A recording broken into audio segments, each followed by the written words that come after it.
this is what you should be making from a gross margin perspective on all of the vehicle types here.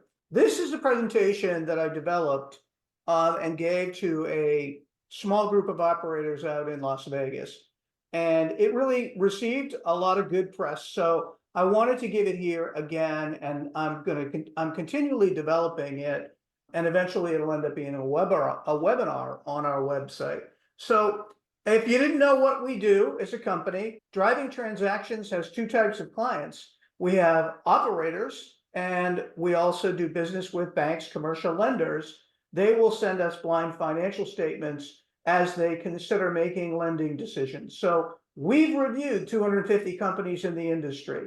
We never ever just thought we were going to have this much data, but after you review 250 companies, we have pretty unique insights as to the way the business works. Listen, I was an operator that started at zero, got to $1 million my first year, and then got to 5 million before I sold the business. That's one business. It's a little bit different now that we've looked inside 250 of these companies. And I say, listen, it's from 1 million to 150 million, from 5 cars to 500. And the KPIs, really, there's a lot of good commonalities. So I want to ask you a question. We may have had this slide up before in another presentation, but if you don't take anything else from this session, I want you to answer a question for yourself. Are you building a business that has tangible value that a bank will lend to, and that you can sell? Or is this just a lifestyle job for you? There's nothing wrong with either answer, but they're two totally different paths. Two totally different paths. The business exists without you eventually and can run without you for a period of time, right? Or totally, eventually, or it dies with you, or it ends when you decide you don't want to do it anymore. So here's some strategies to build it as a business that can be sold. So our message to our clients is, do not focus on what the value of your business is the day you want to sell it. Real value in an asset is created when you execute proven strategies to grow profitably every single day. And we're going to talk about that. Here are really what our message when we talk to people initially. Number one, focus on net profitability, consistent profitability, and not just growing by trip count and revenue. That's a pre-pandemic mistake in this industry. Everybody was obsessed with how big their fleet was, how big their revenue was. It's only part of the picture. Fleet size is not important, but top line revenue is only part of the picture. Managed by financial statements and KPI metrics, not your reservation report. I know tons of companies who can print a reservations report from Limo Anywhere, Livery Coach, Fast Track, or Santa Cruz, but they have no idea whether they're making any money. Profitability can only be found on your financial statements. Maximize your own owner income. If your business can't pay you a salary, it's not sellable. It's also not able to get a loan from a traditional bank. A bank wants to see that you're paying yourself well. A bank wants to see that you're taking W-2 income. And making a net profit, that should be the number one thing, because making a net profit solves every other problem you will ever encounter. So let's get into it. Yeah, so, real quick. Yeah. So you can't look at it like a software company where a lot of times they don't make profit, they're losing money. Completely different kind of business, right? 100%. There's no intellectual property here. This is absolutely, there's no secret sauce. There's no IT, there's no patents, there's no tech. You have to make a profit on every single trip. You have to make a profit every month. You have to manage your pennies to put dollars on the bottom line. Yeah, so sorry, one other question regarding the business loans from banks. I didn't even really think about that, but if you go to a bank to get a loan, and I apologize if you're going to cover this, maybe I should wait till the end. Is what they will loan you based on your net profit and not your like total like gross, meaning if you're doing 5 million a year and you're only doing like 5% net profit, will you get less than a business that's like doing, let's say, 5 million a year with 10%? Yes, good question. Excellent question. Okay. First of all, a bank is going to lend you on the positive cash flow that your business creates. Not how much revenue you bring in, but how much cash you keep at every account at the end of every accounting period. So net profit is much more important. Cash flow and net profit is much more important for traditional lenders. And they want to see that consistent, right? They just don't want to see it 1 month out of 12. And why do I harp on net traditional lenders? We want every business in the position to put a serious amount of money down on every vehicle and borrow money from the bank they do business with, because you're sending credit card money and revenue through their bank. Okay, Yeah. they should lend you money. Okay, so consistent increase in your annual revenue. The first strategy, we want to see you increase your revenue, whether you're doing 200,000 or 2 million or 20 million. A bank wants to see, and a buyer wants to see 10% revenue growth. But here's the thing. If that revenue growth is not also showing increases in net profit, it does not create enterprise value. So if you go to a bank or you show a buyer a P&L and it says, boy, you did 3 million this year, last year you did 2.5, but last year you made 300,000 in profit on that 2.5, this year on that 3 million you made 150. You actually went backwards, right? So, and we'll get into that a little bit further, but growing revenue and increasing profit is critical. Now, where are we seeing most profit? Most businesses we're seeing the best profits are coming from larger vehicles. I don't mean necessarily just motor coaches, and I'm going to show you the gross margins of each one. But I definitely would say it's above the sedan and SUV. So if you're thinking of growing your fleet, don't buy an extra sedan. Think about buying a Sprinter, okay?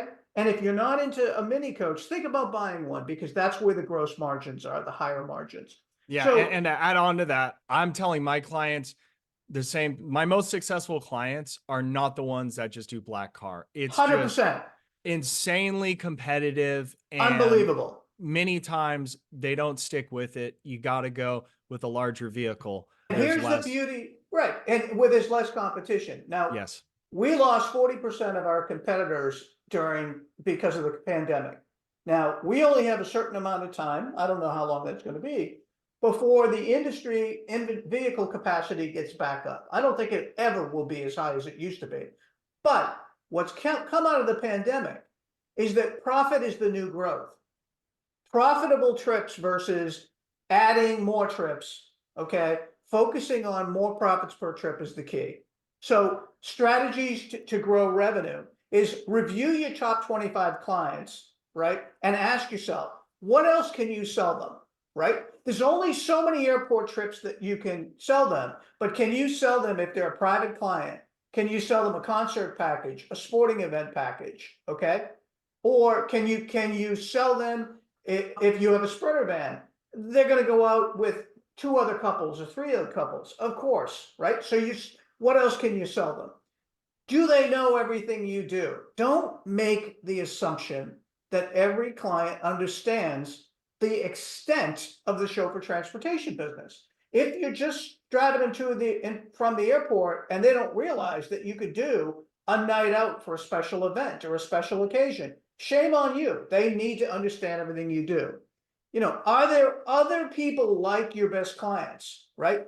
Digging where the gold is identifying your best client persona and then figuring out if there are other people like them, okay? I'm going to give you a perfect example. My company, in Ambassador Limousine, we did business with a guy named Kevin Harrington. He was one of the original sharks on Shark Tank. He introduced me to the president of Home Shopping Network. Do you know why? She lived in his neighborhood. She lived in the wealthiest zip codes, right? So examine your top 25 clients. Are there others like them in the market? By the way, when was the last time you talked to your best client? Not drove them to the airport. If you're the driver, great. But when was the last time you checked in with your best client? And are they buying more or less than they did last year? Okay. So focus on, for higher profits, higher revenue, larger vehicles, duplicate your most profitable clients, and grow in areas that are less price sensitive. We have a Yeah. problem in this industry. We have a problem where we think every service we sell is as competitive as the airport trip. It's not true, because we don't have the competition on the minibuses, the limo buses, the stretch limousines, the motor coaches, the large sprinter vans. We just don't have as much competition. And here's the beauty. Even if you don't own that piece of equipment today, put it on your website, find an affiliate that does, and start marketing it. So Yeah. if you only can, I said, focus on increasing revenue and net profit together. Well, what if you can only do one? I'm going to tell you, if you can only do one, pick net profit. Look back at what you did last year. Look at the net income, the net profit from your business, and try to figure out a way to improve it. There's only two ways. It's either increase pricing or reduce costs, because we said we don't want to increase revenue for the sake of increasing revenue. So A price question to, for, I'm sorry, question for you, Ken. So when a business is trying to grow, Mhm. is it okay to sometimes say, okay, we're going to be lowering our net profit for a while because we're trying to grow, and maybe some initiatives you're doing is going to lower that, maybe a little more marketing expense, whatever that might be? Or is that dangerous to do because you get used to not having a certain margin? Is it ever worth it to maybe reduce the net profit if you're planning on expanding? Sort of like kind of what Amazon did, right? They kept growing, growing, growing. They weren't profitable. And maybe Amazon's not a good comparison, but does that ever make sense? Or should you? this is a perfect segue. Okay, so there's two types of profit. One is gross and one is net. This is the perfect slide to illustrate it. Okay, perfect. A gross profit margin is what you make after you pay all of the expenses relating to turning the key. Okay, so we've talked about this in other presentations, but it's your fleet insurance, it's your vehicle cost, it's your driver cost. At the end of paying all of your cost of goods, and we'll go into a P&L a little bit later, but at the end of paying all of your direct cost of goods, the fixed and variable, you should have 40 cents left over.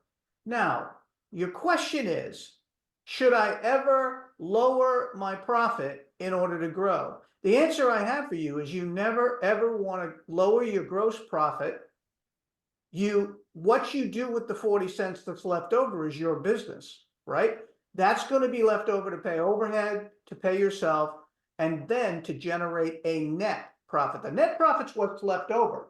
And every day of the week, I talk to people who say, listen, this month we spent X amount of dollars on a new sales initiative, so my net profit was not as high. And I say, don't kill yourself over it, because as long as your gross profit margin is where it should be, you're going to have enough capital long term to grow your business, pay overhead, pay yourself, etc. So this slide shows what the gross margins should be post-pandemic on every piece of equipment that we could possibly run.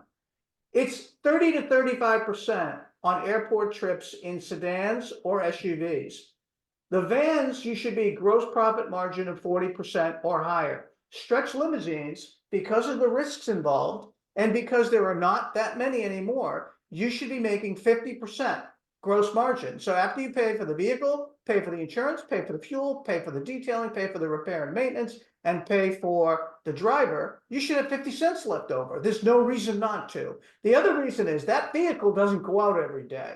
So when it goes out, you better make more money, right? So I say I want people to have a blended gross profit margin if they have a diversified fleet of greater than 40%. To your point, you're never going to get that with just sedans and SUVs going to and from the airport. It's too damn competitive. There's too many competitors out there. Your neighbor could drive you to and from the airport. You could take your own car and park. There's taxi or there's Uber, right? So you have to have a diversified fleet. So let's talk about improving gross margins. Well, first of all, you have to, and we're going to show you how to do this, you have to manage them and you have to measure them. You have to know your direct costs. You have to manage them. And again, you have to manage the pennies to drop dollars to the bottom line. So streamline your entire fleet. As you're growing your company, please resist the urge to have 7 different brands, okay? I can show you companies, the most valuable companies we have ever valued and sold, have cookie cutter. They have Lincoln Aviators for every one of their crossovers. They have Cadillac Escalades for all their high-end SUVs.